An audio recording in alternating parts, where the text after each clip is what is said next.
You're about to enter into a new world of knowledge, curiosities, and high strangeness. This is a podcast of Straight Up Strange Productions. You're listening to Mysteries and Monsters. I'm your host, Paul Bestall.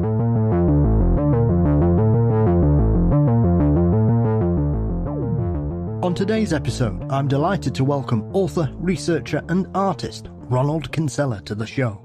In his latest book, he considers the possibility that perhaps strange events and unusual occurrences may be even stranger than we can possibly consider. Are we being tricked by something malicious, or a cosmic trickster, or is it something else entirely? But before that, of course, don't forget you can support Mysteries and Monsters by signing up at patreon.com/mystriesandmonsters. $4 a month gets you ad-free episodes, guaranteed early releases, bonus content, and more. You can also click the link in the show notes, and thank you to each and every one of you that continue to support the show with your contributions. Thank you. Mysteries and Monsters is across most social media platforms. Please subscribe to the Mysteries and Monsters channel on YouTube. You can also visit mysteriesandmonsters.com for news and episodes. Our exclusive merchandise site via TeePublic is available through their website, or you can also click the link in the show notes as well. Our intro and outro music are performed by the marvellous Weary Pines. Thank you as always to Dean Bestall for his wonderful artwork. The show is produced by Brennan Storr of the Ghost Story Guys, and Mysteries and Monsters is delighted to be a part of the Straight Up Strange network. Now, Ronald invites us to consider the possibilities that strange events are even stranger than they first seem.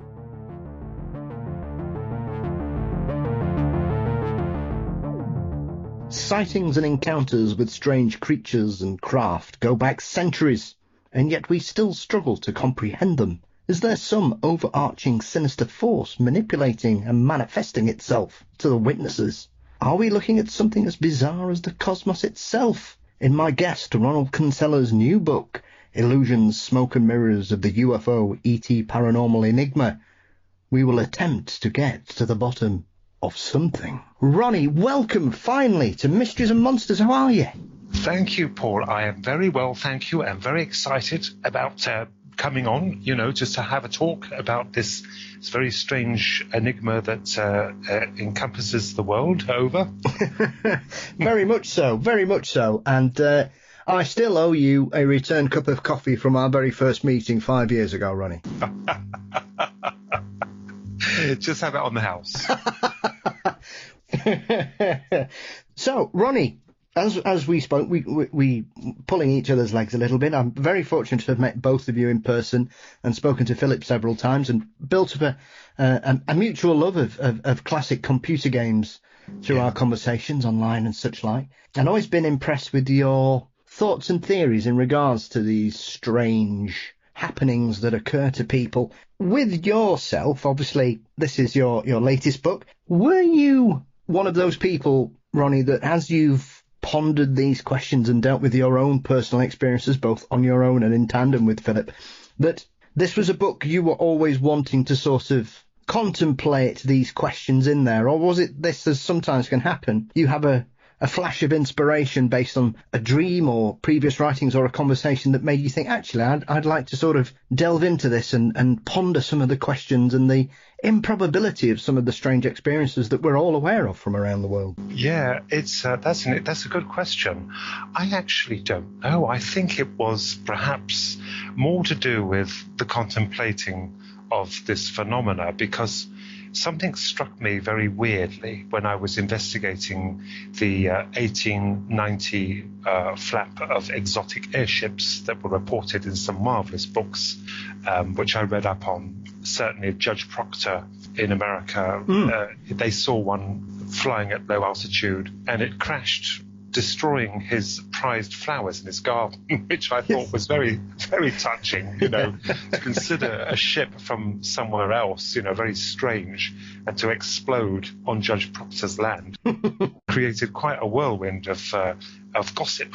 But this is what interested me, because I realized, and many others have realized, that this phenomena appears, not all, I'm not discounting the true elements of space beings or interdimensional, but certainly there does appear to be something that is in tandem with us, albeit a little bit more advanced, and exhibiting them carelessly in the skies. I mean, then they did have airships in the 1800s. They did have airships because flight goes back right to the kite. The kite was created in, I think it was either China or Japan. I've done my research, but my memory's terrible. But the kite was the first flying device that could lift into the air, and so on and so on. You had the engineers, Henry Gifford, I think that was his name, who developed the first, I think piston steam-powered airship. Yes. Some kind of device that could move. So something was copying it. It would appear that, if these were beings from another star system, why didn't they just appear in their sources as we are well accustomed with, or the triangular ships? But in that time, I believe it would have been too radical. So it had to keep in line with the basis of man's very own constructs, albeit a little bit more exotic.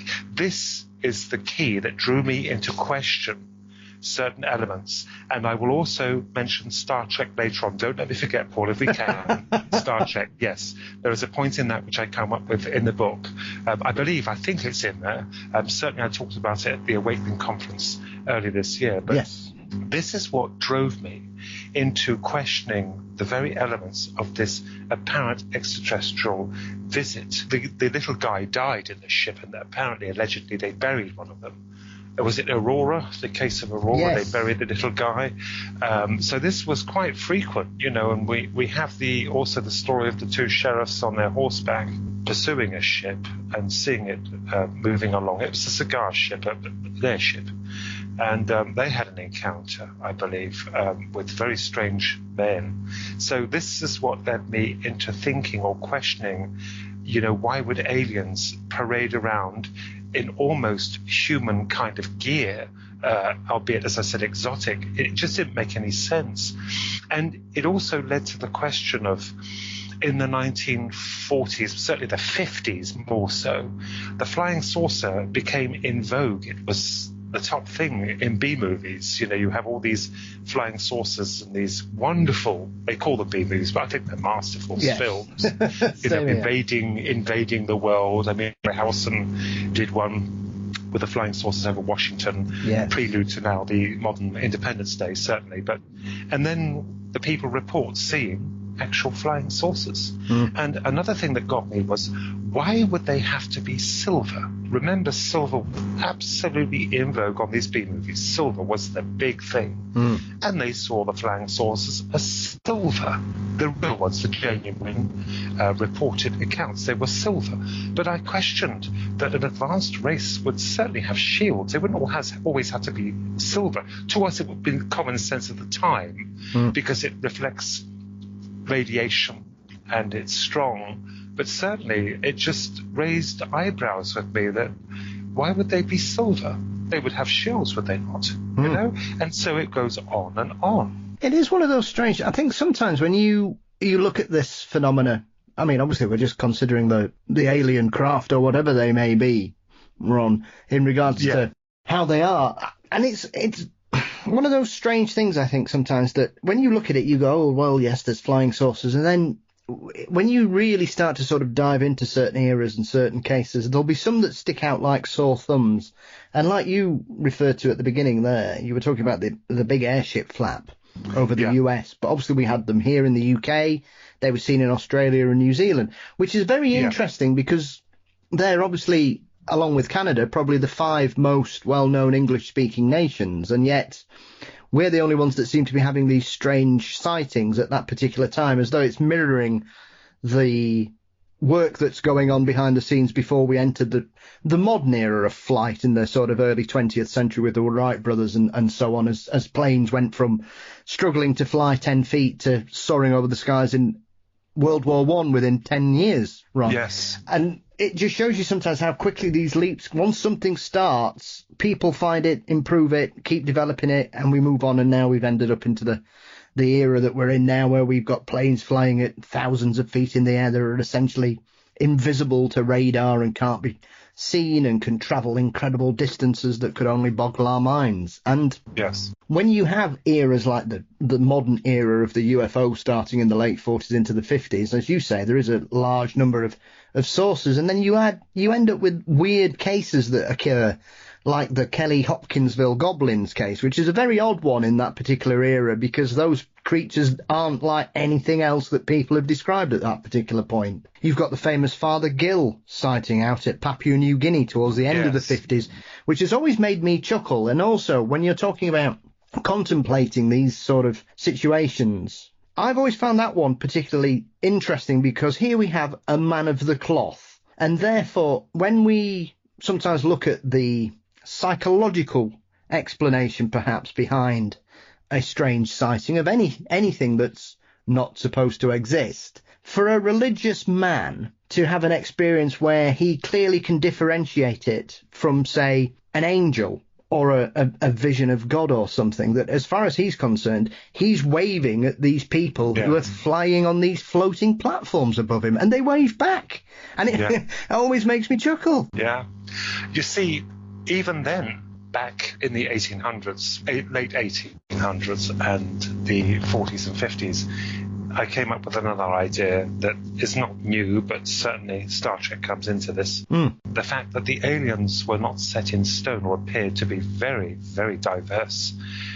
You had humanoids. You had the humanoids who saw the religious man waving at him in these ships, which I believe did happen. You have the goblins, the Kelly, Kentucky incident with the family, the Suttons, that completely invaded their homestead and created nothing but fear. It made no sense. But you see, I thought about it, and it would seem to me that we now know of the Greys, the most common, most famous alien reported throughout, more than not. But I gathered that started not from Close Encounters, certainly not from that film, but from Whitley Strieber's book, His Communion, the best-selling book. This spearheaded a kind of recollection of this being. So I'm actually wondering myself, through the research and through looking at this very carefully, that is it just possible, not all as I stated, that we are being tricked, or something is creating the guise or an illusion of being what they are, which are the Greys, which I don't believe they are what they appear to be. Now, I'm not going to tread on any toes here, because you will have people believe that they are a species. I might be wrong, but the enormous wealth of data that I've looked at strongly suggests that these are changing faces as swiftly as we have hot dinners. And to mention Star Trek, what is interesting, this is what I came up with, the Star Trek hypothesis. And I love Star Trek. I absolutely love Captain Kirk. He was our captain. When I was a kid, he was our captain. Yes. The others are brilliant. They're brilliantly portrayed. Jean-Luc Picard and Captain Janeway, brilliant. But for me, it was William Shatner. This just struck me. I was lying on my bed one night just thinking, and it suddenly struck me that as we go back to the 1950s, where contact was evidently prevalent or reported, the flying saucers or the ships, more than not, landed conventionally. The landing gear came out, they dropped down, and they were greeted by the humanoids who allegedly took them aboard their ships and whipped off to wherever they were going. Now, Star Trek came out in, I think it was the early 60s. I wasn't born then, but I do know that it came out in the 60s, where they could beam people up. And after this, shortly after, people were being beamed up.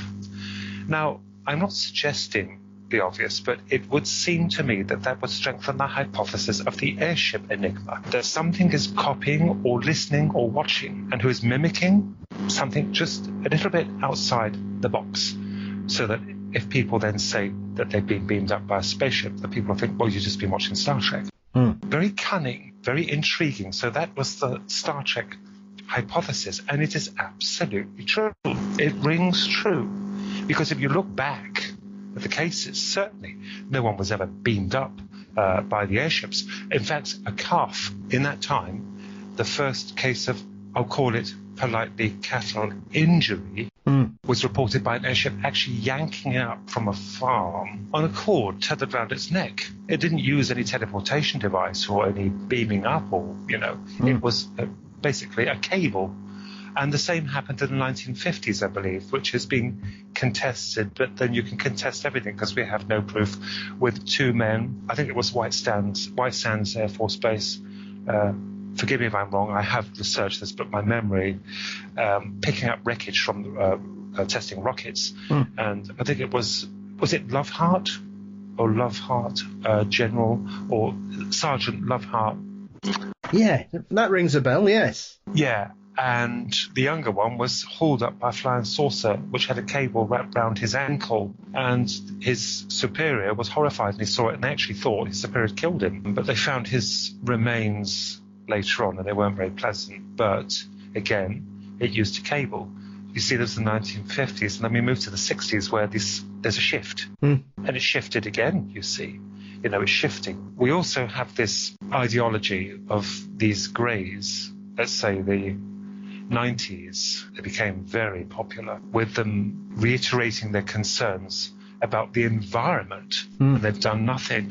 And yet in the 1950s, these UFO nauts who were landing conventionally were warning the people about atomic warfare, and they did nothing. And people would say, well, they've shut some silos down. But no, if they were so concerned, all they need to do with the magnitude of their power is just to fly over the silos and continuously knock them out. We don't even have to know about it. They could do it. They could do this. They've demonstrated this power. Nullify them. We build more, and we will. Nullify them. We build more. Nullify them. We've had a slap on the hand. We can't do it. It's useless. There's no point. They didn't. Yeah. It's as if we're being teased, or there's some kind of faction that is perhaps suggesting, that they are concerned, when it hasn't become apparent at all.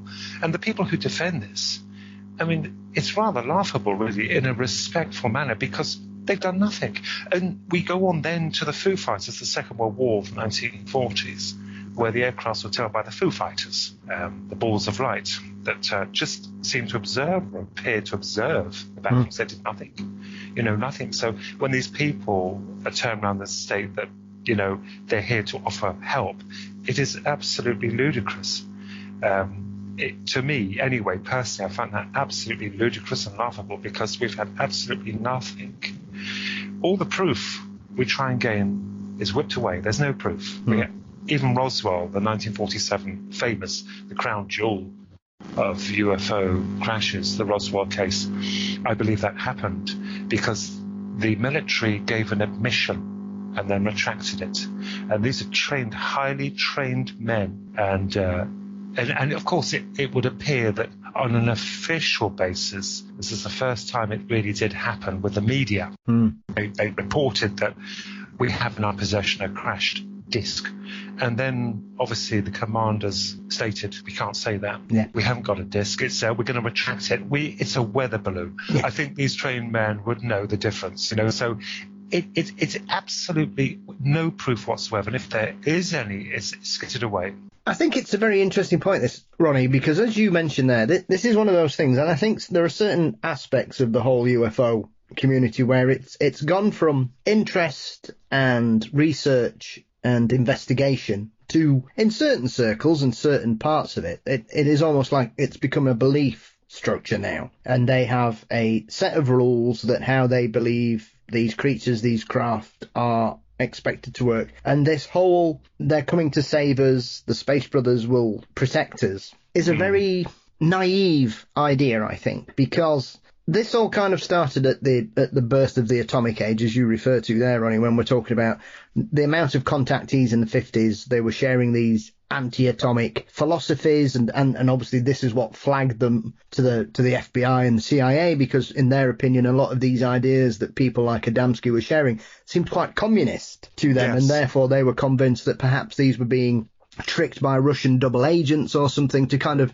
turn them away from being American patriots in that regard, to try and turn them into sort of lovey-dovey, let's all hug it all out and we'll all be okay type of things. And so you only have to look at the history of human conflict since the 1950s and the wars that have raged on near enough every continent in that period to suggest, as you say there, Ronnie, well, why haven't they intercepted all these? I mean, yes, fair enough. Nobody's had the stupidity to press the button as it was there. And for anybody of us here in the UK that grew up in the 80s, those 4-minute warnings and telling us what we should and shouldn't do, it's quite amusing looking back. But at the time, it was just what we were used to. And then we've always had this kind of aspect to ufology of them being benevolent and will be there to save us. But as you say, they have had countless opportunities to do the right thing or whisk them away to the other side of the galaxy if they've got this capability as we would believe. And yet they don't. And thousands and millions of people have died in conflict on this planet throughout the UFO age. And yet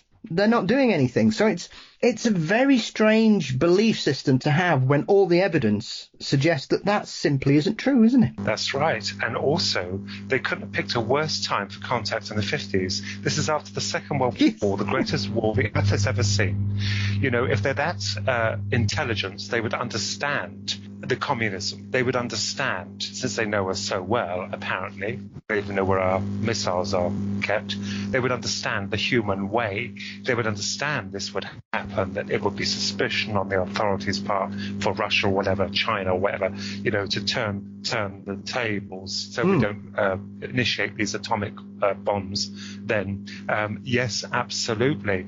And the thing is, it becomes an idea is a dangerous thing if there's any kind of lacking basis behind it, because it becomes almost religious, dogmatic. So these people create this scenario of the Greys being a kind of race. They know their agenda, they know their planet or wherever they come from. You know, it gets very, very dangerous. And that, to me, respectfully put, is folly, because we are none the wiser. We have no idea what we are dealing with. And it's not the people's fault who impart this information. Some of it is elaborated. I'll say that respectfully. Others maybe not. But it's what they're being told. This is another thing about the alleged aliens telling people one thing about atomic warfare, to then in the 90s, the new in vogue environmental issues. They're telling them all manner of things. And I've always stated this. I stated that, is it possible that what they're doing is they're trying to distract us just as certain powers that be do? I'll say that carefully, using the media. So you look one way and not the other. What are they trying to inflict upon us so bad that we can't see it?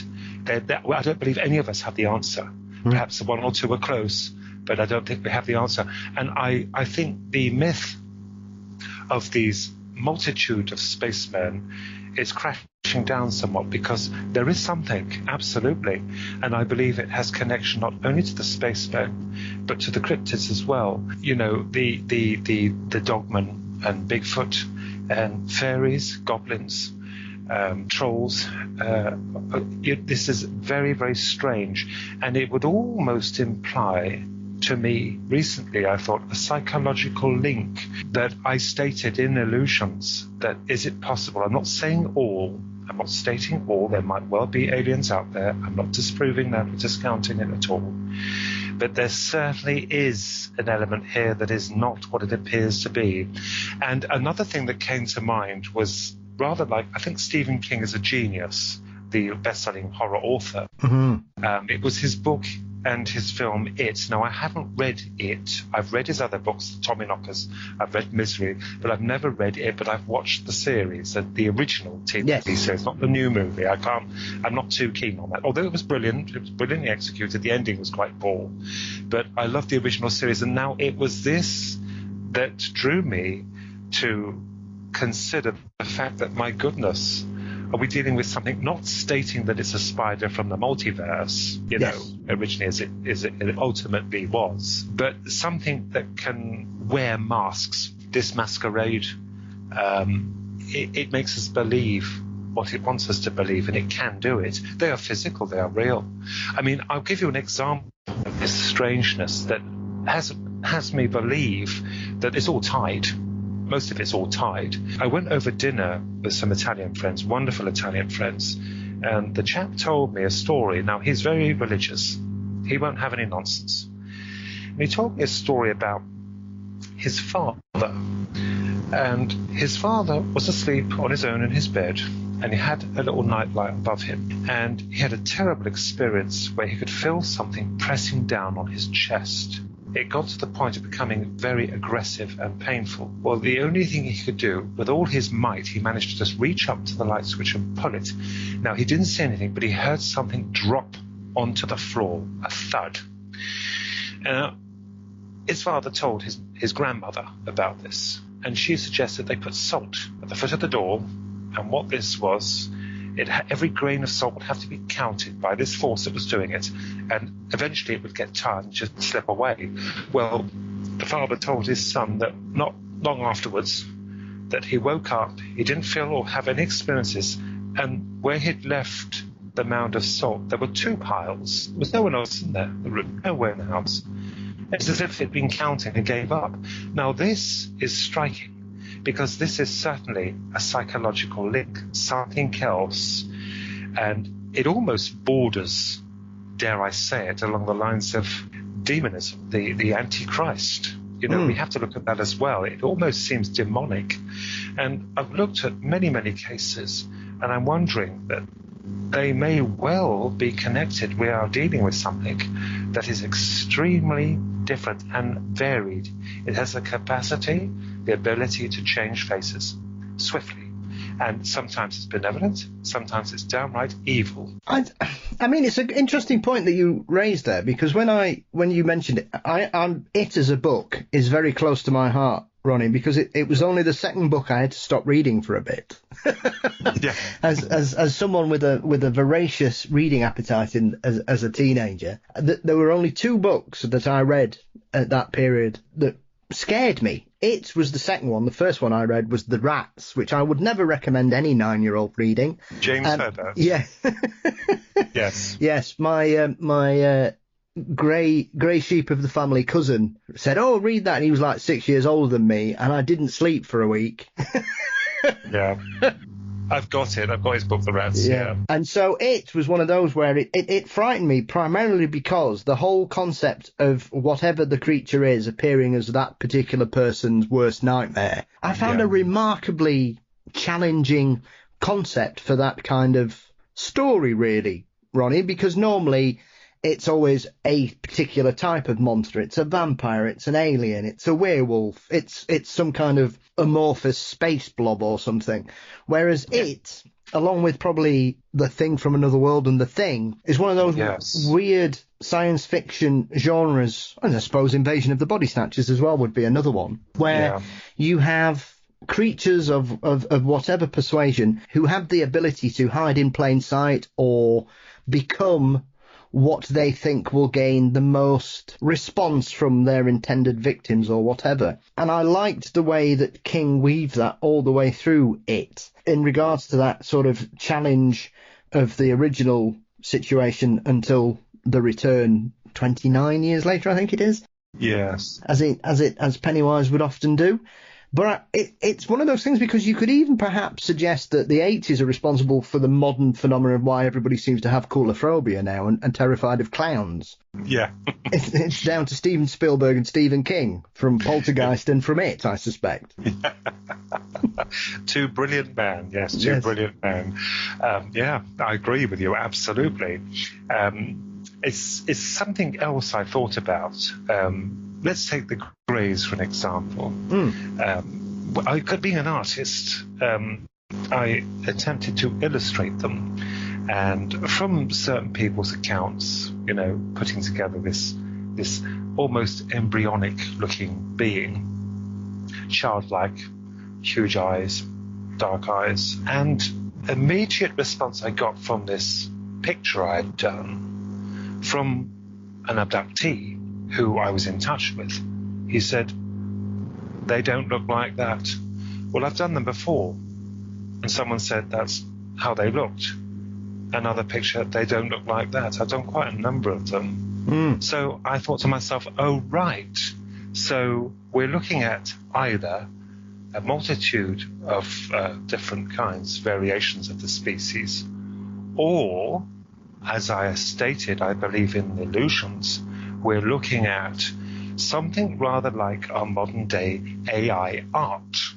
Now, I looked into AI art and I found out that firstly, there's no such thing as artificial intelligence. I'll make that quite clear to program computers. The acronym has been completely abused. It's been used as a selling gimmick and also, I believe, propaganda, so that if anything in the future should go wrong, guess who they'll blame? AI and not the people behind it. Artificial intelligence does not exist. Computers cannot think. They cannot think. Even the quantum systems, they call them 3D processors. 3D thinking, they're not thinking, it's just speed. Yes. It basically means that it can change, it can have a 0 or 1 and also an in between. It can be either 0 or 1. It's the speed, the processing power of these systems. Quantum is not very compatible at the moment because, one, it's really expensive, and two, they need to store it in cryogenic freeze because of interference from any kind of waves, microwaves or whatever, so these cannot think. So the AI art, what that needs is a platform, and the platform is the art studios from people. It dips into them. Although the suggestion from people, like pointers that he's got to have brown hair, blue eyes, it will do that because it's a command, but it will dip into this reservoir of images from hundreds of thousands of artists and randomize the picture. What it cannot do is replicate the same picture. It can't do it yet. And then we move on to the issue of the werewolves, where they are not consistent. They never are. Some are taller, some are thinner. Their facial expressions are different. Some grin, some growl. And it's the same with the flying saucers, a lot of them. They appear to change shape as swiftly as they can. So it just got me thinking that is this force or this power unable to maintain consistency? It would seem so, because the amount of research I've done into this, and is it possible that people who've been duped, who see the greys, to believe that they are this species or that species, they're from this planet or that, they're different variations, all along they're all the same. It's not set in stone. There's no evidence to back that from me, but it is an interesting observation. And this is what I've been thinking about. And this is why I published it, because I kept thinking there's something not right with it. There's something not right. The consistency is a problem. And we look at Skinwalker Ranch in Utah. This is a prime example where I believe that the scientists there, good men, they're only analysing it to try and understand it, which they're not going to. They won't, because they're being toyed with. It would seem to me that activity increases when interest inflates. They're being toyed with. And no matter how long they take trying to understand this phenomenon, they're not going to get any further, because they're being played with, tinkered with. They've seen huge wolves and things in the trees, strange men walking through portals, lights, poltergeist activity. It's all in there. It's as if it's telling them. They've missed the point entirely. It may be one of the same thing. They're not dealing with entities. They're dealing with a force or some kind of power that is linked to consciousness, that is linked to us. It seems to know it. It even anticipates there of the placing cameras to record it. And it plays about, destroy the camera, or it plays around with them. It's as if it's linked, and it is linked to mind, I believe. There's always an old saying, be careful what you wish for, and I believe that is so, and so it is.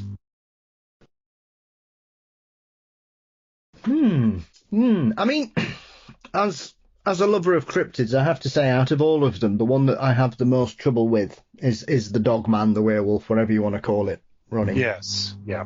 Primarily because there's nothing in the fossil record that could even be, regardless of what people may or may not believe what Sasquatch is. We've got archaeological lineage for that, if it is a throwback or whatever. That's fine.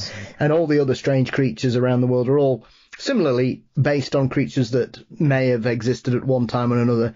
Sometimes they appear in the places they're not, or you have weird out-of-place creatures like we have here with our Black Panthers in the United Kingdom, Ronnie. Yes. And so when you have these strange kind of creatures that seem to defy all logic, as you say, it makes you begin to consider the possibility of the trickster element, as Keel and Valet used to refer to back in some of their writings in the 70s and 80s, where that's right, yes, you've got this overarching malevolence at play here that's having a great time at everybody else's expense and nobody seems to know what's going on. Yes. But on top of this as well, you've also got everybody else who believes in particular phenomenons. And I see this more regularly than anything these days, where certain camps will try and claim particular types of sightings as saying, well, that's one of ours, the witnesses are wrong. That's one of ours, the witnesses are wrong. And I'm always frustrated about this aspect of this kind of thing, because it's like the witnesses are irrelevant to some people because they're not bothered about what's happened to them and the emotional and psychological scarrings that most people have when they have a strange encounter of any type in the world of the paranormal, Ronnie. Yeah. And they want to take ownership of that story away from them. And I've never thought that's very fair at all. And so you try and see it. And I know the Encounter show that premiered on Netflix earlier this year, which featured a few of our mutual friends on a couple of episodes, that you had people who study fairies and the fae claiming Broadhaven was clearly a fairy encounter, which if you read the whole account, it clearly wasn't, because and also none of the witnesses described anything like that, but someone's described it. But then you also get people from the UFO side who then try and claim people who are having modern encounters with the fae, Ronnie, as they're wrong, and they're actually seeing aliens that are pretending to be the fae. At both sides, the people that don't matter are the actual witnesses. And once again, I think when you start telling a witness that they're wrong because it doesn't balance with your belief system or what you're interested in, you're on very shaky ground, in my opinion. Yes, it becomes egotistical almost, doesn't it? And that's a dangerous thing, to dampen other people's opinions. Certainly when they believe it's on their turf. This is a terrible thing. And I've noticed it too. I have noticed this wrangling over belief. And, we have none of it. We've got nothing really. But what we have is a wonderful ideology, an idea that we can look at this and question it. It's because you question it, some don't like it, because they don't like it, because they believe they have it figured out. The werewolves, certainly, and the fae, nearly all of them, they don't seem to stay in our airspace for long, do they? They disappear. This is another clue. Perhaps I suggested a weakness of this force, that it is unable to stay very long in our airspace, and they disappear. Well, that would make sense, that we're dealing with something that could possibly be dimensional or interdimensional. They're now acknowledging the fact that dimensions are a possibility, these scientists. So is it possible that it's shifting in and out at will? And the question that I couldn't get my head around was the fact that why does it select certain people? You see, the most encounters, certainly with the Greys, happen at night, the worst time imaginable. Again, as we suggested about them making contact, the worst time is always the worst time. I won't go down the 3 o'clock, the witching hour in the morning. Yes. We won't go down that road, but it does appear to have some relevance. But you're half naked, right, in bed. You have no protection. There's no witnesses. So this would suggest to me a malice kind of approach. They're not going to approach you in a park where you're having your sandwiches and your drink, walking up to you, with some friends around you. They're going to visit when you're vulnerable. And for anyone to suggest to me that is a kind of kindly contact must be absolute bonkers, Yes. Absolute bonkers. They take you against your will. You see, another thing about these Greys, I mentioned embryonic, and in Illusions, I've made a list of the cryptids and some of the aliens in there, the alleged aliens, and the reptilians as well. Well, isn't it funny that, when you read about the Greys, a lot of people suggest a hybridization program. That's probably what they've been told by them. But isn't it funny how the Greys seem to adopt an almost embryonic feel to them, to blatantly suggest this is their program? You see where I'm going? As Bigfoot is primeval, he's in the woods. the werewolf, the dogman that came from Greek mythology. The werewolf does come from Greek mythology. He is primal, so he's in the wilderness. You see witches and fairies in the wilderness. There seems to be a very loose pattern emerging, which I put together, certainly with the appearance of these things, more now so that they are set in stone at the moment, or as we would consider to be in vogue. Certainly the Greys. The reptilians are another matter entirely, but they are reported throughout. And this is another thing I found out about them, these reptilian creatures, which I believe are real. I think most of them are real. There is something to it, absolutely. People are not delusional. The honest people are not delusional. They're seeing these things. I read an account or saw an account of a tycoon in America. Now, for the life of me, I cannot find this YouTube video again, Paul. I've tried it. This was years ago. But I believed it because what it was this hotel mogul, this tycoon.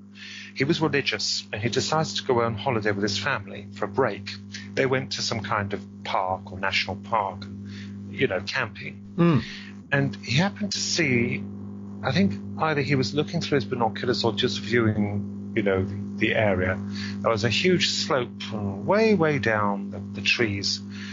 There was this group of people standing in a circle, and it did look it looked very ritual, and I think they were chanting. And he said he couldn't believe what happened next. This reptilian or this lizard appeared in the center of the circle, in the core of it, and it immediately clocked him all the way up there on that hill. And before he knew it was before him, and he had his family there, and they were frozen, or they were kind of, paralyzed as it was looking at them. Now, it didn't harm them. I don't know if it spoke using its mouth. I think it was more telepathy.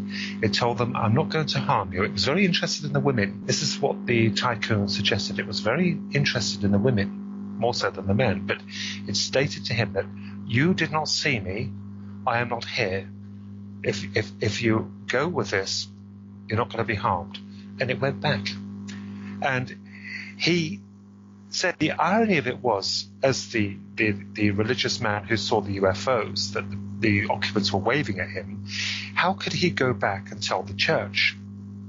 How could he explain this to them? Because the first thing they're going to announce to him is that this is a demonic presence. It might well have been, but it scarred him, this mogul, and it scarred him, and he had to come out and tell people. His identity is kept a secret. You can completely understand, because I think in my position, if you were a man of great power in that economic world, you'd be very worried about what people think of you. Remember, he's running a massive business, but he said it was ritual. So are we seeing this as also a manner of force that can be whipped up by belief? We mentioned belief. Be careful what you believe in. Be careful what you wish for.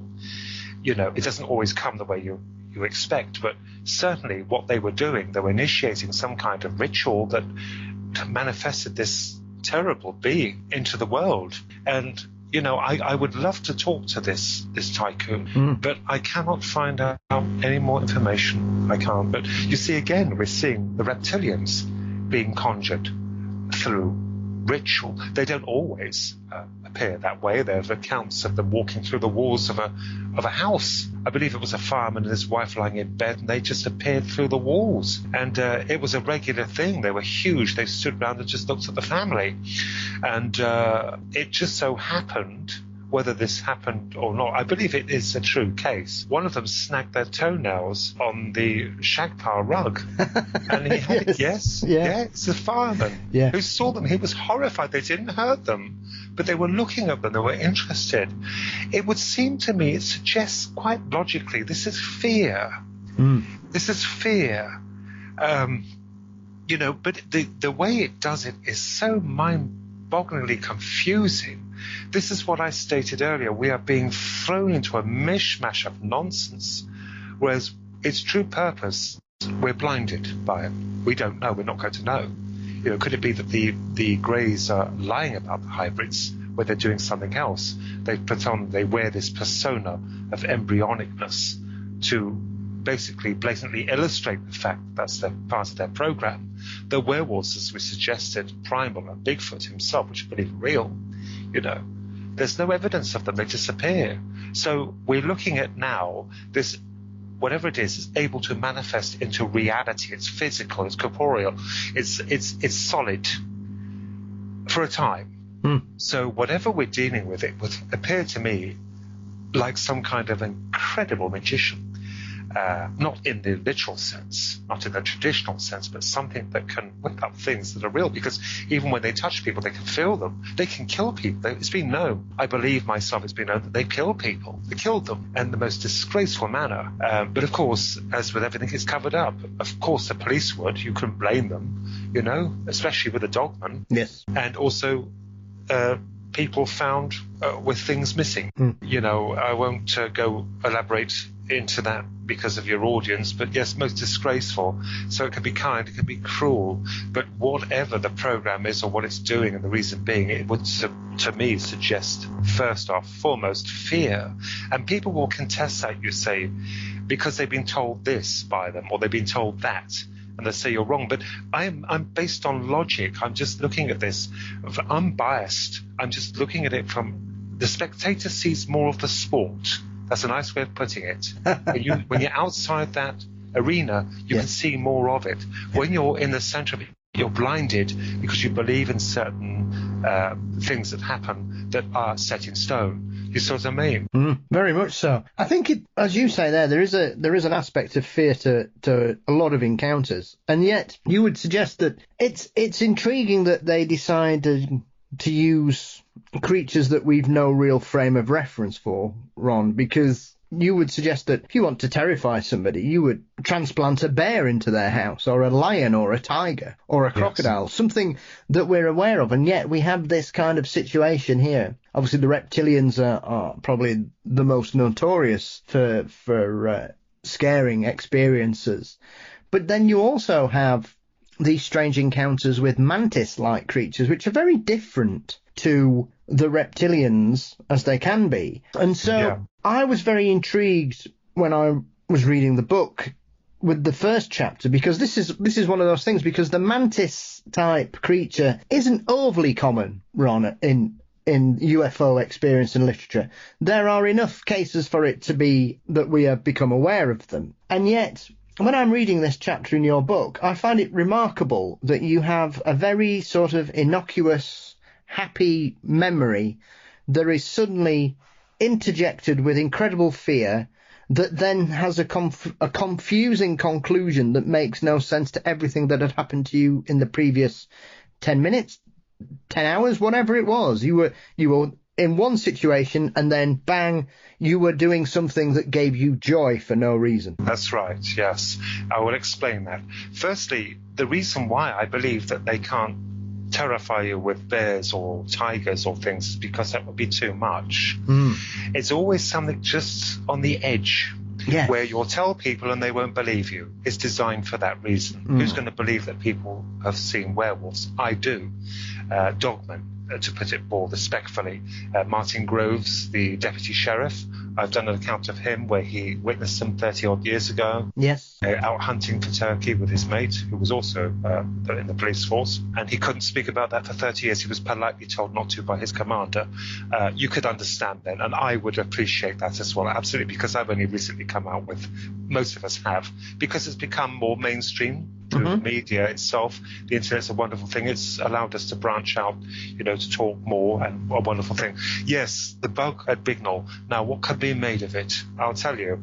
I was going to put that in the first book, but I retracted because I felt it was just too ridiculous. But Philip and I know it happened, and I decided to actually include it in Illusions. Basically, I think we were four years old, and I'll never forget it. It did happen. I was drawn to these reeds in the garden. Now, we had a Labrador, lovely Labrador, golden Labrador's Prince. He was never there. He used to skitter off. Bignell House was on the property near Gaggle Brook, outside Oxfordshire, Bicester, kind of in between. But Gaggle Brook is basically the history. Kathleen Marden did some research into it for Philip, bless her. She looked into it for us both She did a bit of research. It was built for sisters, I believe. Or sisters owned it. They were the ascendants of Sir Francis Drake. But to cut a long story short, it was a mansion, and we lived on the grounds of this. And it had plenty of ground. It's off-road. It's extremely private. There's wooded areas and everything there. Beautiful off-road. You have to go up a long drive to reach it, and then you've got all the trees and the wood, Gagwell Brook beyond that. So we were left to our own devices. It was quite safe there, Mother, did her chores and things, and being twins, we weren't always saints. We'd go out, tear our little trucks apart, trikes apart, or then you're only kids, aren't you? Yes. And I just had this compulsion, this fascination. Now, I was never, ever had any fear of insects at all. I wasn't exposed to anything like that, really. You will have a psychologist saying exactly that. It was insects. It wasn't. Because I was drawn to these reeds, and one of them, I actually picked it open, because as kids you're curious, so I was picking it with my nails, opening up this reed, and it had this kind of white stuff in it, like it looked to me like now foam. Yes, I know exactly how you mean it. Yeah, it's got this kind of, because you want to know how things work. Well, yes. Even then I wouldn't understand, but I was interested in what was in it. And this tiny little bug jumped out of this reed. It jumped out of it. And as it jumped up and out, it suddenly became big. That's all I can describe. It just became quite big. I mean, we're toddlers, 4 years old, so what's that? 2'3", 2'4", I don't know.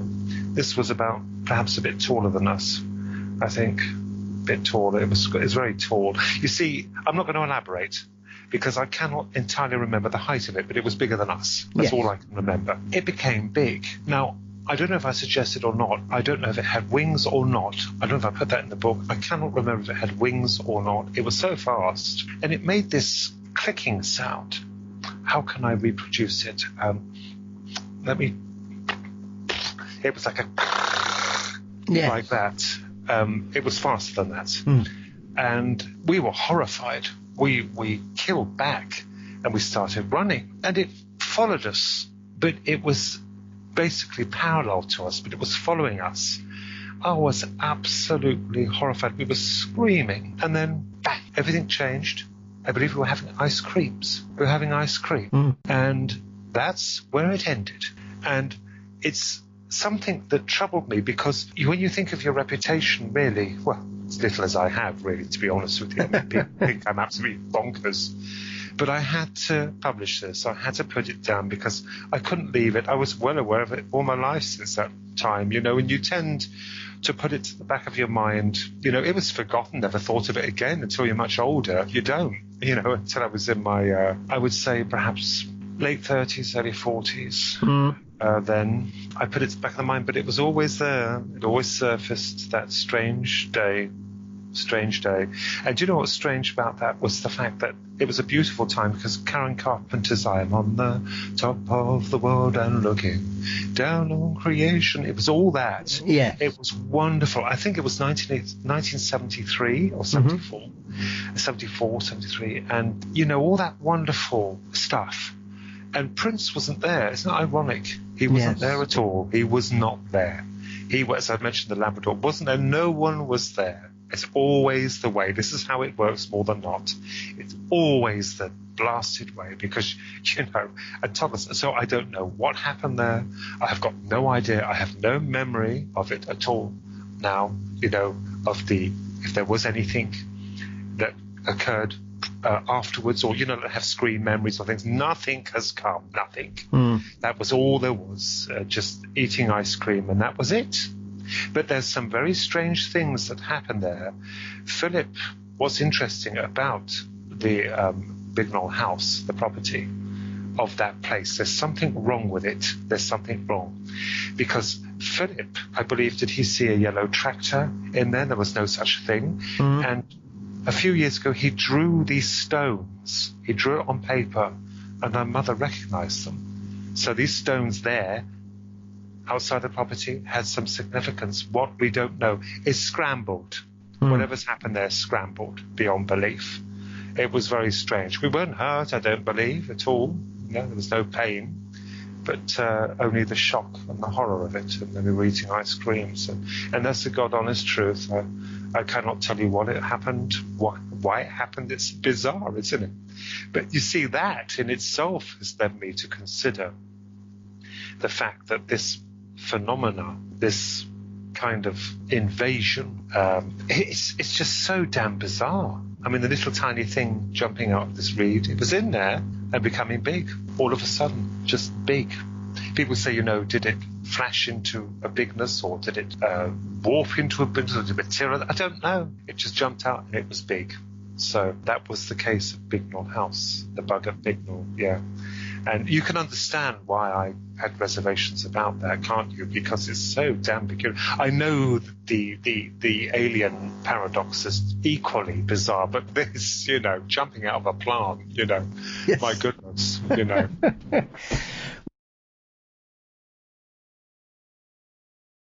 Well, it's fascinating to me because you've got the ending is the thing that creates a very strange sort of full stop to this whole experience for you both. Because I think most people would suggest that the one way you can entice or calm children down at a young age is to offer them ice cream, Ronnie. It's the cure-all for a young child who may be in distress. And it makes you wonder, was that some kind of response? Clearly, there's that gap from it chasing you to then all of a sudden you're eating ice cream together. And we don't... a psychologist may suggest that perhaps you were frightened by a bug and it scared you both so much that you created this giant in your mind. But we all know here in the UK, if you see a rather large dragonfly, it's unusual, regardless of where you are in the UK. And that's our largest sort of possibility it could be, really. In the scheme of British insects and things like that, because we don't have things like praying mantises and things like that who can live here because of our strange weather at the best of times. Yes, that's right. And so, yes, I'm sure there are insects that live inside reeds. And like when you were describing it, I know exactly when you're talking about pulling it apart and the strange interior and what it feels like. I know exactly what you mean because I've done exactly the same as a child. You do with plants and things. You're like, oh, why does it do that? And you'll break a plant and all of a sudden some sort of white liquid comes out of it. And you're like, oh, well, what's it doing that for? This is all a bit strange. Is it plant blood? These are the things you think when you're 5 years old, Ronnie. And so when you have that sort of very innocuous start and peculiar end, you have to think, well, what's this bit in the middle about? Why is this here? I suppose it's easier, perhaps, Ronnie, when you look back to kind of some people looking at that and knowing about your experiences with Philip and what happened later on in your lives, that might have been some kind of first contact or a precursor to what may be coming down the line.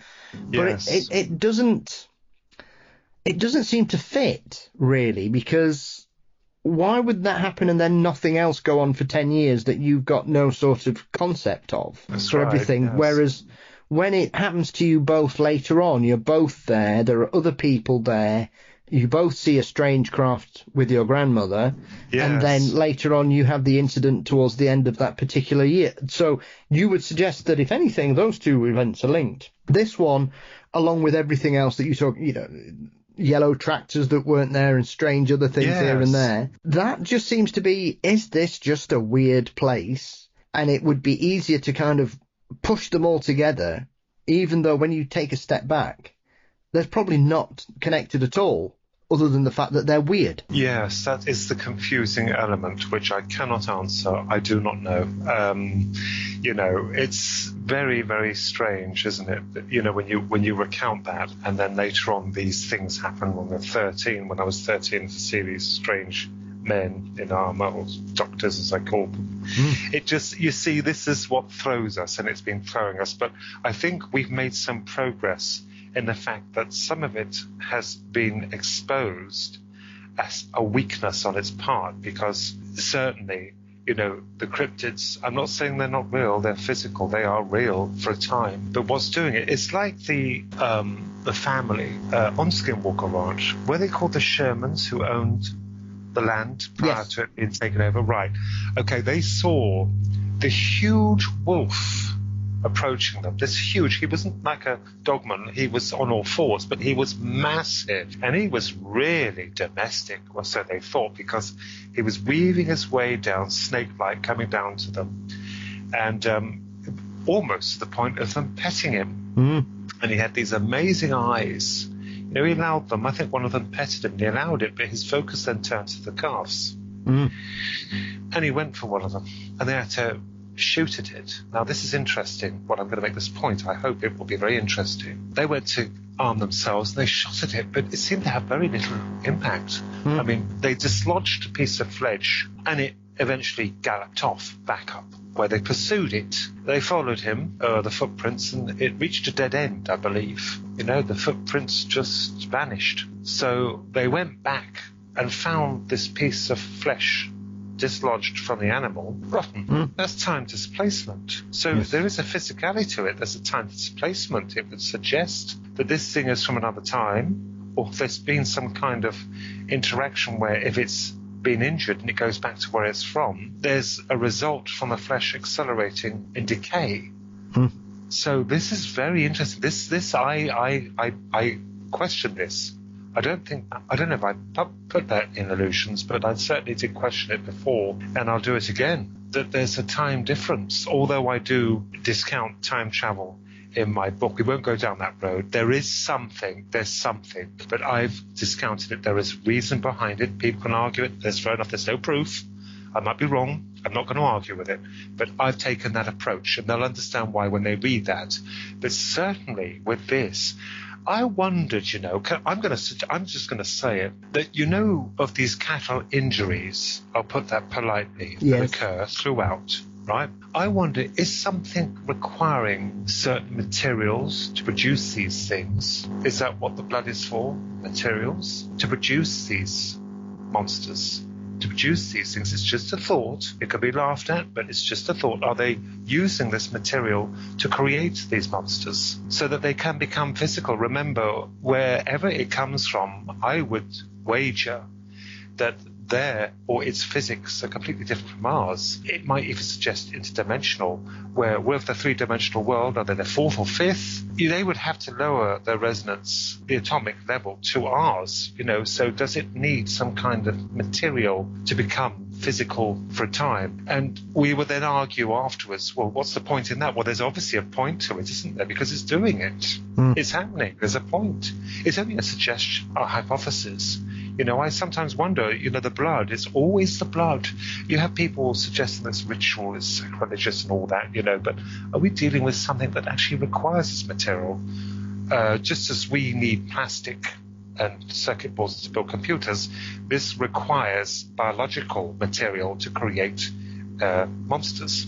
It's just this idea, you know. It's just something I've been toying with. Well, yes, because, I mean, these aren't concepts that are completely unknown to us here on Earth, Ronnie, because we know that there are creatures, both insect and mammal, that require blood for sustenance. The vampire bat is obviously the most famous one, but you've got ticks and leeches and simexes and all kinds of horrible burrowing little thingies that require it. And therefore, if we are to look at that, that's not a massive leap, really, that because we know on Earth there is a known form of sustenance for certain creatures. That is without a shadow of a doubt. Yes. But when you look at it in the wider aspects of all that, that's one of the most confusing things, because often these kind of situations occur in very remote locations where people can't turn up, because obviously people have said, oh, well, it's somebody just coming in there and causing some horrific injuries to creatures, but then there's never any evidence of people driving in or whatever, or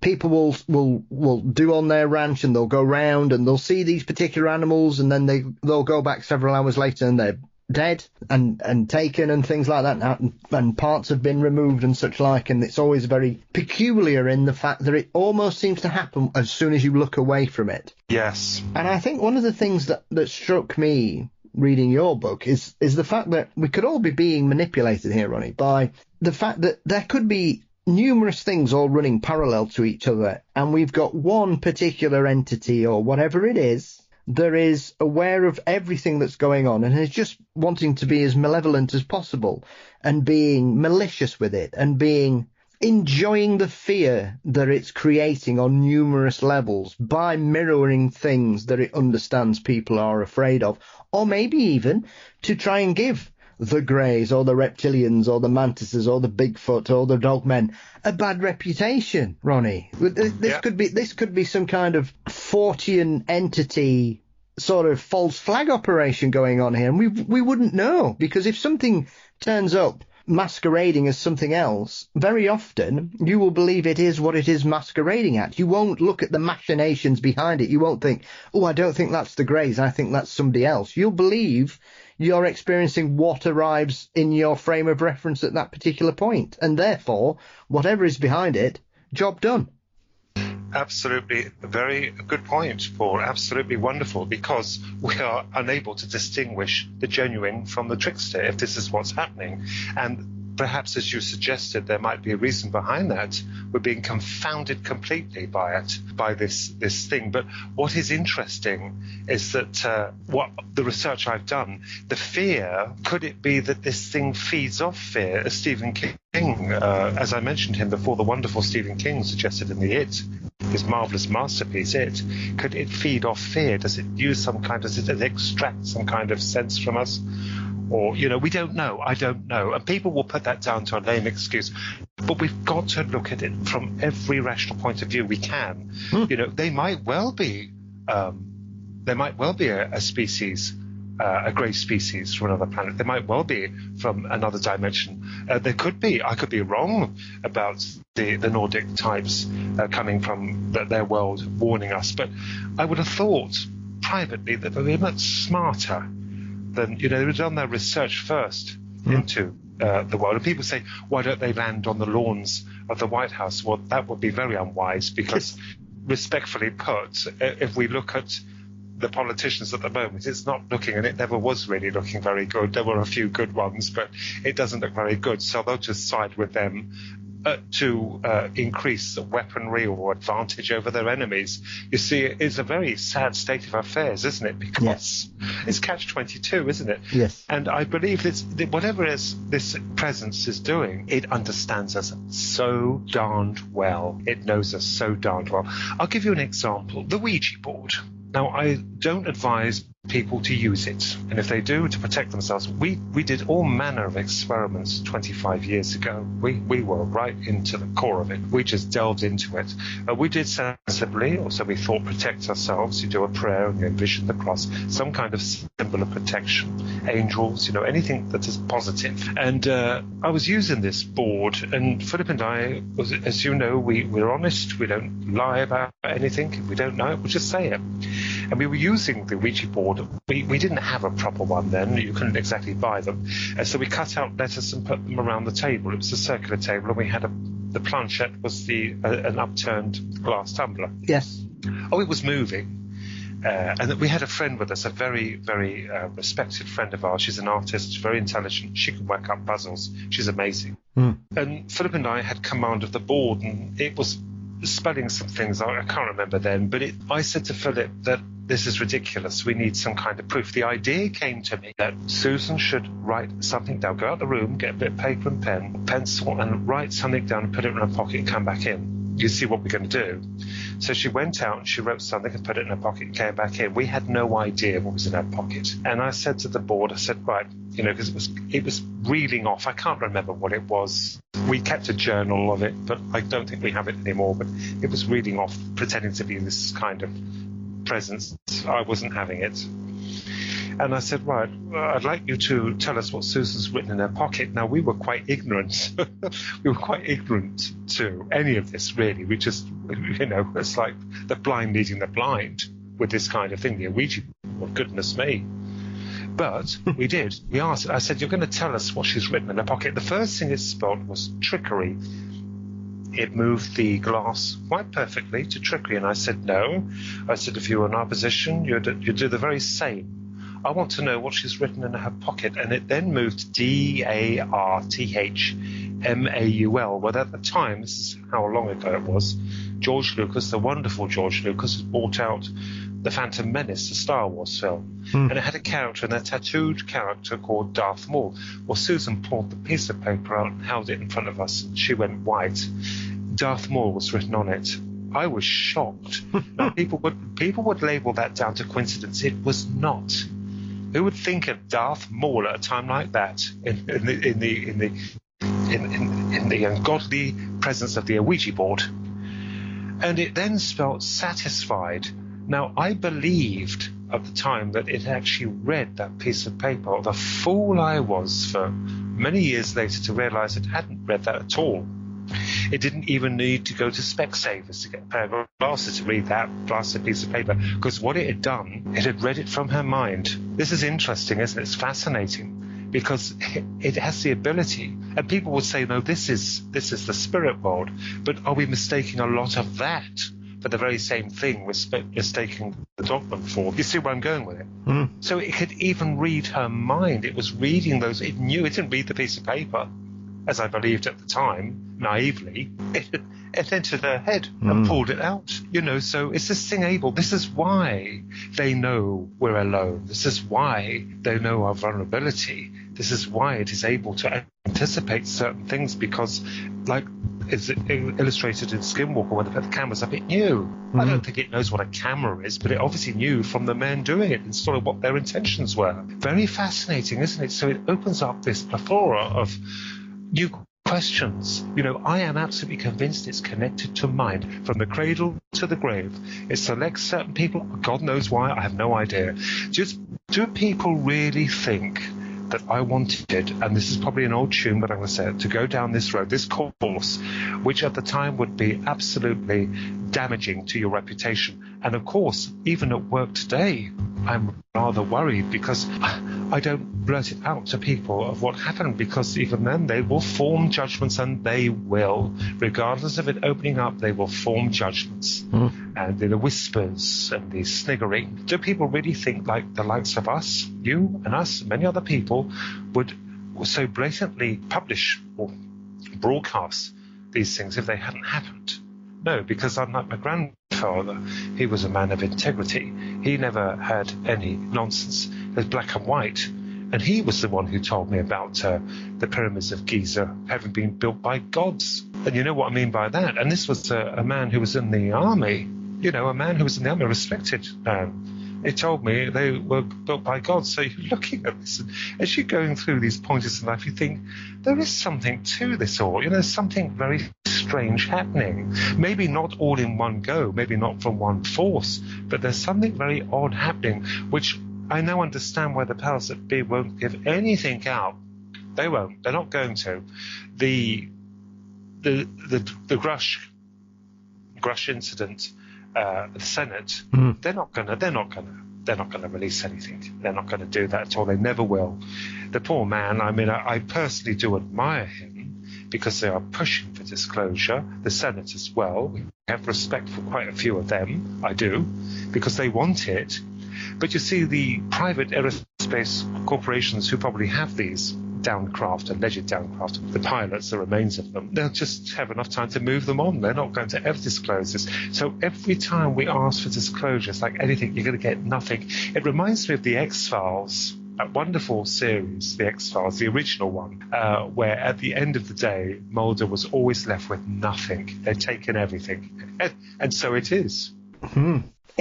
I think for me, as you say that, once again, I've used the word a couple of times. I'm trying not to use it in such in a degrading way, Ronnie, because I think sometimes people look at the disclosure situation that's going on and they're very naive, as you've pointed out there. I'm completely. They'll only let us know what they want us to know, regardless. And this whole sort of investigation and the discussions and the evidence that's being provided, you've already seen the legalese that's being used by certain officials, where they're saying they don't know about certain incidents or they don't have that record to hand, and therefore they're being as very dismissive as they can and keeping things at arm's length as much as possible. But once again, we're only looking at a very small tranche of experiences and evidence here as well. This is the other big thing that gets lost in it all, I think. And so the abduction phenomena just isn't being discussed. The alleged crashes are not being discussed. Hybridization is not being discussed. The taking of animals is not being discussed. It is purely service personnel accounts. And then it seems to be very select ones, because I remember when they were doing one of the hearings, they started talking about the nuclear silo incidents that happened, and obviously Robert Salas is probably the most famous person in regards to discussing those in the wider UFO field, Ronnie. Yes. And they were like, what do you mean? We don't know what you're talking about. And so I think it's good to be positive and hope that the conversation's going to go the right way. But I think any of us that have been involved or read or studied anything in the last 30 years will know there's no great big disclosure coming down the line where, as you referred to earlier on, they have landed on the White House lawn, they were just invisible and we didn't know they were there. I don't think we're going to get that. And so you've got this on top of everything else. And I know when we were discussing the aspects of experiences suffering fear, and I mean, it's only in recent years that we've discovered that there is such a thing as the smell of fear, and we can detect it on certain people. Obviously, predators are very known for being attracted to the smell of fear, because at the end of the day, all emotional responses generate some kind of pheromone. If you're excited, if you're happy, if you're sad, if you're scared, the chemistry of your body changes. Yeah, absolutely. And so, as you touched on there, why wouldn't there be something about the smell of fear that attracts them? Or they might, for all we know, this could be some intergalactic drug, Ronnie, and whoever comes to do us, they're basically all addicted to the pheromone in fear, and that's why they do it, because we're the only species that gives them the high they want. I don't know. I'm not trying to be dismissive or disregard what we're talking about, and I'm certainly not saying this in a flippant manner in regards to your work whatsoever. But when we talk about strange things, often there will be a line people don't want to cross. And yet we know that fear creates a chemical reaction that changes how we smell to those that can register that. Yes. Why wouldn't that be a reason behind some of this as well? Who knows? Yes, an excellent point. Excellent. Absolutely. Where angels fear to tread.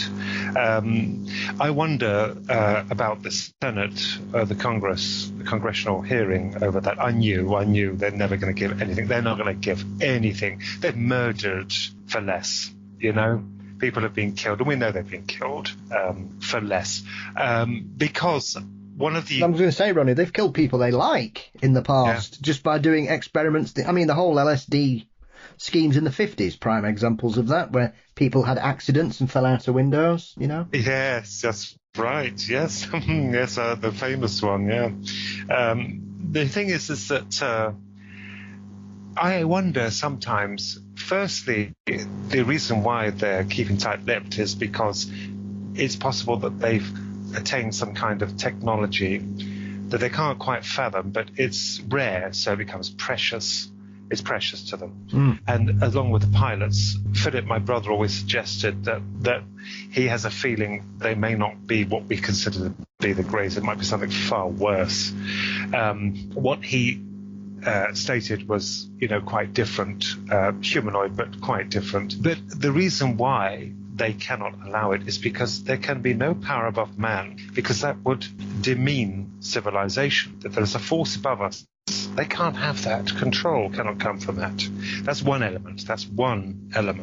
The other, perhaps, is for research. Although I did suggest or state that if, for example, the Roswell ship was a reality, I believe it did. I believe there was a disc that crashed there, something exotic.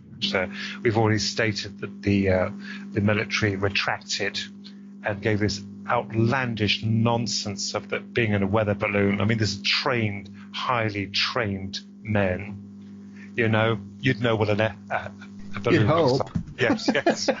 Yeah, for God's sake, nuclear silos. I mean, you'd hope, wouldn't you? This kind of nonsense. They're now suggesting reverse engineering of this technology. Well, I did state at the Awakening group that if we look at it positively, and this is a dogmatic opinion. People are absolutely ruthless. I had a chap on Facebook attacking me for suggesting it's nonsense, where he believes these craft, some of them are military. Well, firstly, why would they be flaunting them over churches in Belgium through the UFO, the triangular flap of the 90s? Why the hell would they be flying them over churches? They just wouldn't do it. Or over civilian airspace. They wouldn't do it. They just wouldn't. So we can discount that. Secondly, to strengthen that case, wouldn't you think it would be rather like us handing the Victorians one of our modern-day cell phones, a mobile phone, and asking them to replicate it? Now you're going to get them. They're going to try, or they're damnedest to do it, but they won't be able to do it. You see? So we're looking at these materials. We're humanizing the materials.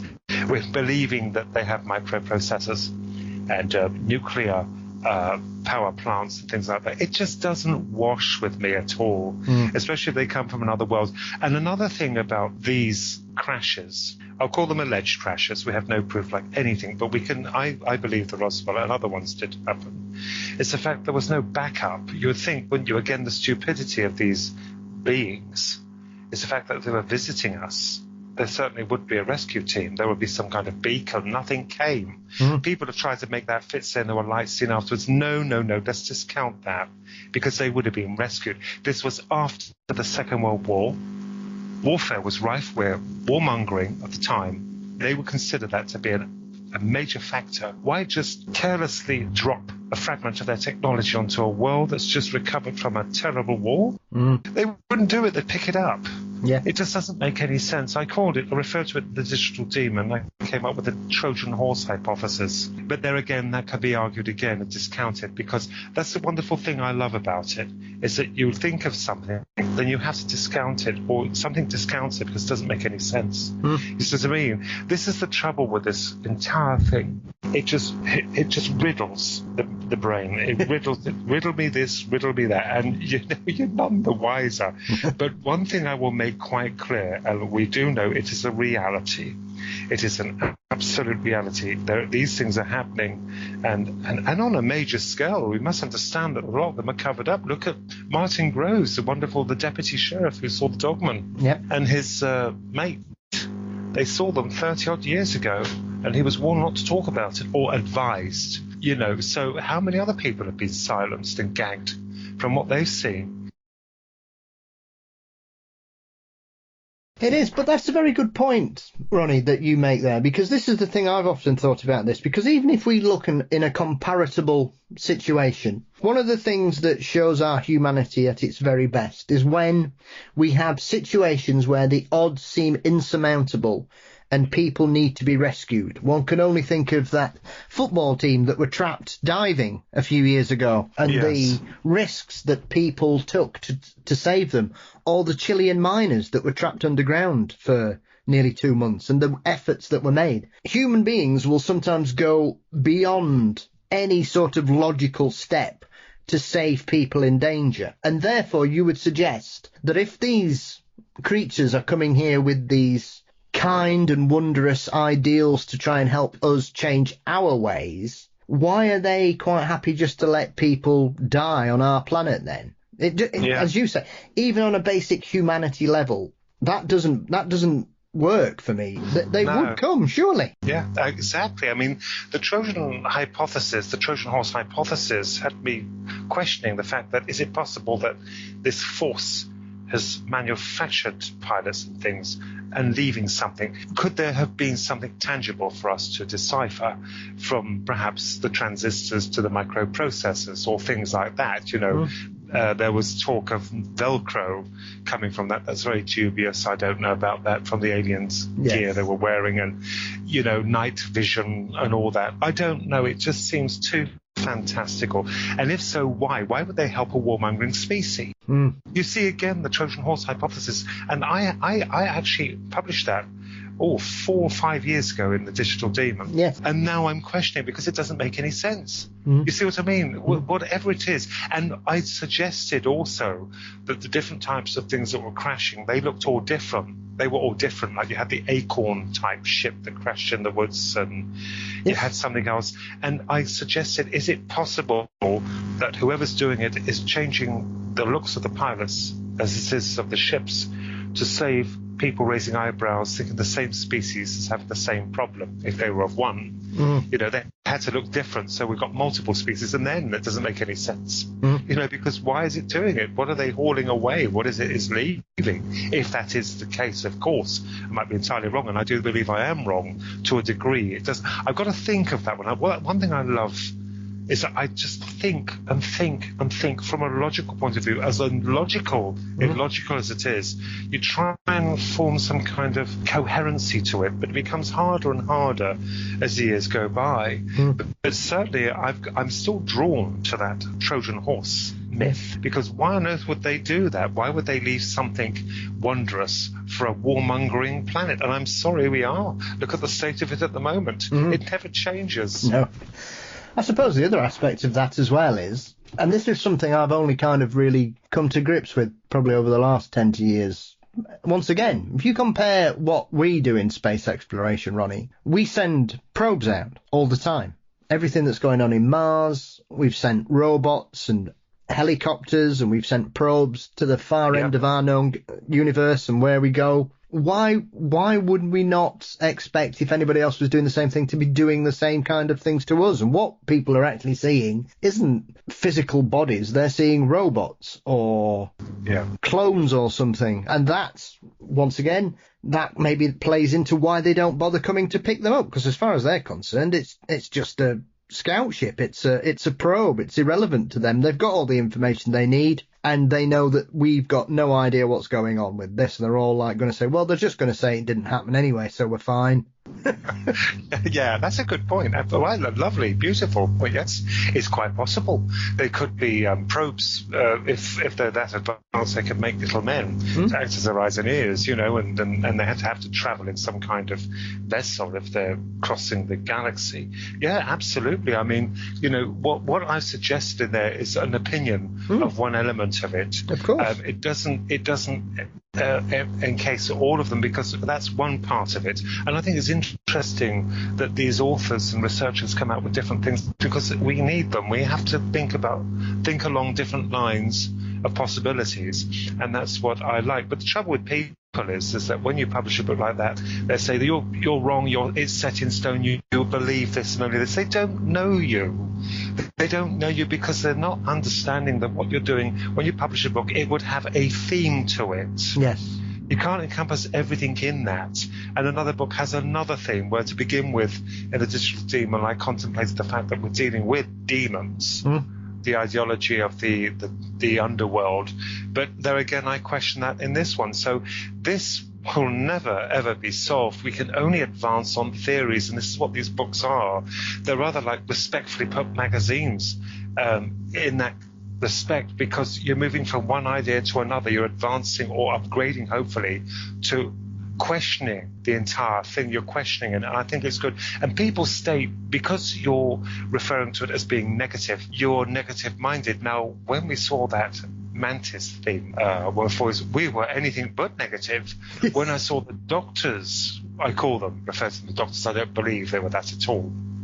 Interestingly, I had a fear of the police and doctors. Most kids did then, So it was perhaps portrayed in a guise to completely offer compliance, that I would be compliant to them. And I was, because I was frightened of them. They were very, very in charge. They weren't nasty, but they were forceful.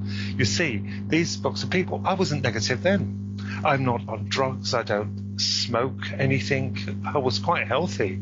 At the age of 13, when those things apprehended me and told me that I required an operation, it was for my own good. The urgency, there was an urgency about it. This urgency has got to be done, and all this. So, I was anything but unhappy. I was the happiest of kids. The computers, the golden age of the computers were out then. The ZX81 and the ZX Spectrum and the Commodores and the Ataris. You were happy, and this is another thing that threw it, because I love Doctor Who, science fiction. So, of course, that doesn't help, because they will say, well, you imagine it, whatever did this knows us very well. He even knew my name. He spoke my name. He called me Ronald.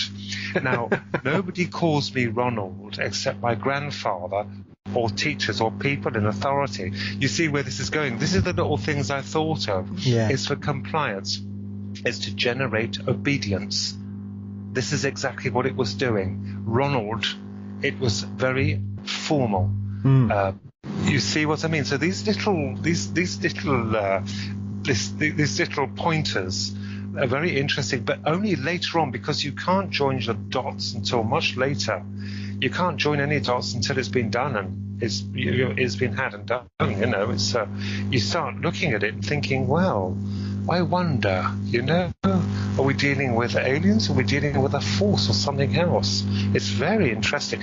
Taxing, but very interesting, isn't it? It is. I think one of the things I've always enjoyed about yourself and your brother's work, Ronnie, is the fact that you're not telling us what's going on. You just propose ideas and thoughts for conversation to discuss these ideas. And you're always very humble about what you want to discuss. And I think we need more of that in the topic of strangeness, because too often people are attacked for having opposite ideas, whereas surely for anybody to get to the bottom of anything, it's all about discussion, conversation, and finding common ground, rather than pointing out the differences between people and what you say is wrong because I know that's wrong. Well, no, you know your experience. You can't tell the other person that their experience is wrong because you've not experienced their situation. You need to take a step back. And I think, you know, as we've discussed here, we've gone back and forth about different things and contemplated numerous possibilities or whatever. I'm certainly not suggesting anything I've put forward is the right answer. I'm just saying, what if? Yes, that's right. What if is exactly what I'm doing. What if? We have to look at this from that aspect. You see, if ego was removed, and I'm sorry, there is plenty of it. Ownership, you know, you're standing on my turf, get off. If we had a group of people, hundreds of people in a room, imagine what they could decipher together, battling it out, what they could do. It would be absolutely amazing. The trouble with the world is it doesn't happen. The countries are an example. Racial discrimination, all that thing. It creates division, arrogance and ego, and we cannot make any progress that way. But if we had a room full of people, top people, theorists, people who can think and have a board and try and sit there and work it out, I grant you, they would get a little step closer to the truth, although I do wonder sometimes if the powers that be are a little bit wiser to it than we are. They are. They know something a little bit more, and that's what's terrifying. Their secrecy, their silence is sinister. It would appear sinister to us, and I think that is the case to a degree, because either they don't want us to know there's a power above us, and secondly, if those things, as you rightly suggested, are like drones or probes that have come from other worlds, what's the intention of it? The way towards silence is very daunting. The quietness is daunting. Because are they on their way? Are they planning something? You know, if that is the case, as you suggested, Paul, which I think is wonderful, you know, I think we have to be very, very cautious and guarded of what might come, you know. And people will say, well, you always look at the negative aspect. No, I think, was it Professor Stephen Hawking suggested that it was foolhardy for us to just blast those probes out into the annals of space without knowing what exactly is going to pick them up. Yes. You know, we could be dinner in the making. Absolutely. You know, I mean, V comes to mind, the wonderful V, the mini-series that was done in the 1980s and mid-80s, V, the 10-hour, I'm talking about, not the ridiculous series after, the 10-hour, the actual movie itself. That certainly opened eyes, because I'd never thought of that then, you know, of them masquerading as people, and underneath they were reptilian, you know, and we were being harvested for food. Is it possible that Kenneth Johnson, the wonderful Kenneth Johnson, by the way, I heard from him a number of times. He allowed me to use the material in digital demon of V, one of the pictures in there. I asked permission. He was absolutely, I could say he's a sweetheart. He really is a lovely man. Good. Kenneth Johnson. I've been in contact with him quite a number of times, and just out of interest, he's hoping to produce a new movie. He told me that he's hoping to produce a movie, The Second Generation. I've got the book of his, The V, The Second Generation, which he wrote, published, which was wonderful. But that idea was shocking, wasn't it? Because I don't think anyone thought of that, was the Earth being a dinner plate. Yes.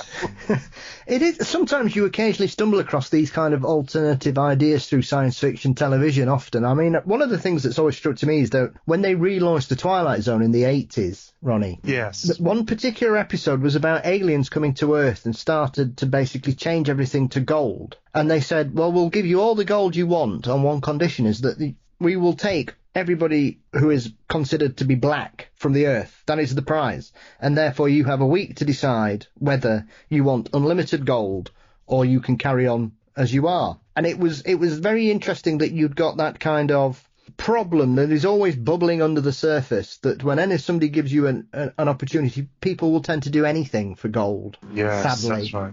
Yes. And it just shows you the lack of value in people sometimes. Yes. And so those kinds of ideas are often more prevalent in certain aspects of science fiction. I think some people would tend to look at the kind of end of the world scenario and doomsday and apocalypse, but often it's the darker sides of it where you've got these malignant issues or these conflicts of interest or these things that pose the big questions, and we sort of supplant them on visitors from outer space when really these are the issues that we're dealing with. And V is very similar in that regard, that once again they came promising us our heart's desires only to basically be lying to us all the way. I mean, anybody who watched that will always remember the cat eating scene, for God's sake. When they dislocate their jaw and just eat it out the dumper. Oh, yes. She took the rat or whatever it was. Yeah, Diana, yes. Yeah. The thing is I would welcome, wouldn't it be marvellous if they arrived and they were quite nice? They would be faced with challenges with us, certainly, because if they arrived on a certain turf, there'd be arguments from other countries stating, well, why aren't they going to visit us? And it will cause alienation in the first degree, so if they arrive, they have to be very careful because of the delicacy of political matters. There was a wonderful book I read by Arthur C. Clarke, and I've watched the miniseries again and again. I've got it on DVD. It's called Childhood's End. Yes. Childhood's End. And basically they arrived and they knew the differences that we wagered against one another, and there was racial and economic and warmongering differences with every island. But they cleverly set about dissolving the differences by taking away what the economists or the tycoons worshipped. Oil, example, in Saudi Arabia, they poured oil into their drinking glasses and said that's all you'll be drinking if you don't comply. And because the aliens couldn't show themselves because of the difference. Now, this is the irony, this is the beauty of Arthur C. Clarke. He always has a twist, that the aliens couldn't reveal themselves because they were different. He explained Corellan, the commander of this fleet, suggested to the chap, his spokesman, the human spokesman he picked to act as his advisor and spokesman, that they couldn't show themselves, but eventually they did. And when they'd done all this good on the earth, they transformed it into a wonderful kind of paradise where people were calmer, they were happier, they actually looked like the devil. And of course I thought that was quite poetic justice there, the fact that the very thing that people feared were the angels that came to help them. Yeah. The very thing. So it goes to show, doesn't it, the slap in the face that Arthur C. Clarke gave is quite appropriate, really, because here's again, they never even imagined that they would look like them. Although I would side with Corellan, it would be nice because I liked him. I know there's a price to pay, but I quite liked him because I kept wishing to myself, if only, I don't care how, you see, I'm not like others. I wouldn't judge him by his looks. I would just marvel at them, what they could help us with, and you would love him, because he could cure cancer. They could slow down time. benefiting the earth only for the good, so that people could be happy. So if they arrived and they looked like him, I would worship him if they were good and benevolent, because I would think, well, it doesn't matter what you look like. That's, again, racial discrimination. You couldn't do that, regardless of their looks. If they were kind and pleasant, I would, you would absolutely love someone like him and his kind. I would absolutely love them. But, if they could help us out, my God, I think we need help now, from a higher power, because we're not going to give that help, are we? It's going to pot. It's on meltdown now. And we need something like that to have something positive. And wouldn't that be amazing if you pulled back your curtains, saw that, the ships arriving, and they told us that they were coming in peace and they were going to help us. Yes, like Corellin suggested in the book, there was, you had your aggravators, the political opportunists who didn't like the fact that they were making the earth equal. But he did it in a way because they understood us very well. They'd obviously done their homework. Yes. That would be lovely, wouldn't it, if that would happen? I sometimes dream of that. So I welcome the fact, and I do believe there are things out there. There are species out there. The distance as well is sad because of the enormous distance between us. It's eye-watering when you look at our clever scientists who've mapped out some of the galaxy. To travel at the center of our own galaxy, an example at light speed will take us roughly about 25 to 30,000 years at light speed if we could achieve that. So that is suggesting to that it opens up your eyes to the fact that we are in an enormous sea of uncertainty and unknownness. It's quite sad, but there again, they may find ways of folding space or some miracle of science. I don't see why not, to reach us. I'm hoping there would be a team on their way to us to help us out. That would be nice, wouldn't it? Would that be something? Wouldn't it be something? Certainly would. There'll be lots of people our age, Ronnie, who'll just be hoping that they can make us wake up in the morning without bits of us aching anymore.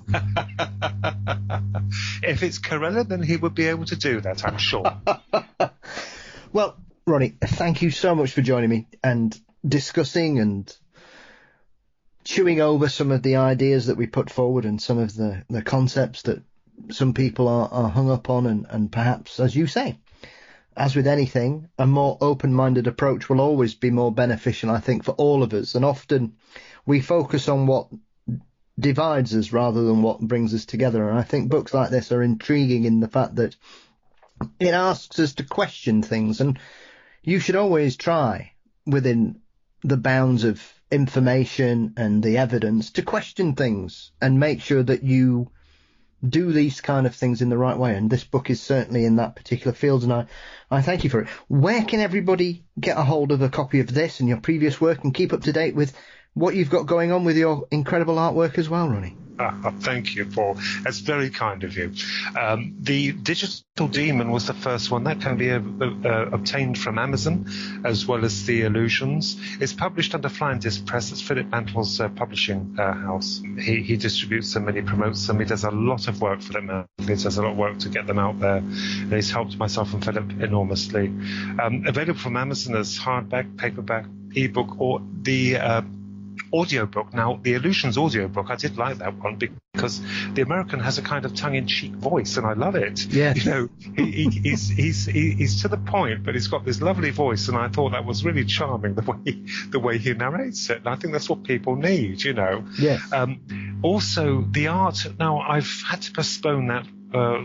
It will be a year at the end of this year because I've injured my wrists from repetitive strain. I use a Cintiq and a pen, you see, and a mouse as well to create the ZBrush models that become kind of images. You can photograph them and they look like an image, but they're actually three-dimensional.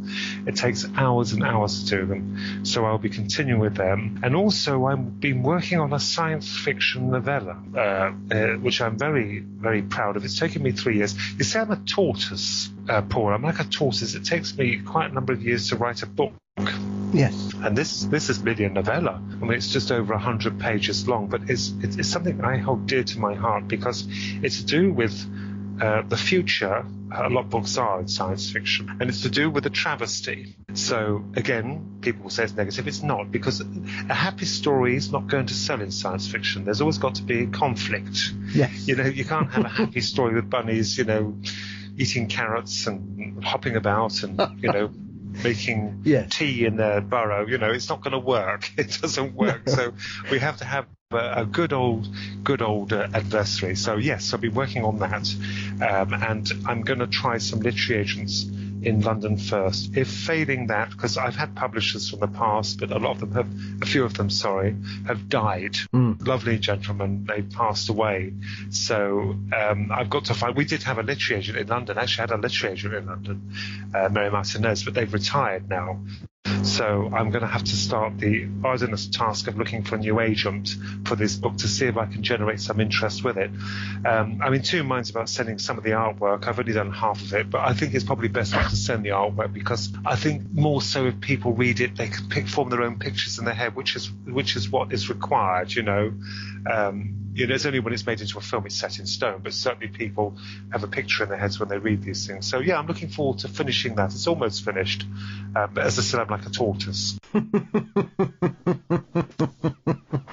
Well, as that story shows us, all good things come to those who wait. Yeah, we know what happened to the tortoise and the hare, don't we?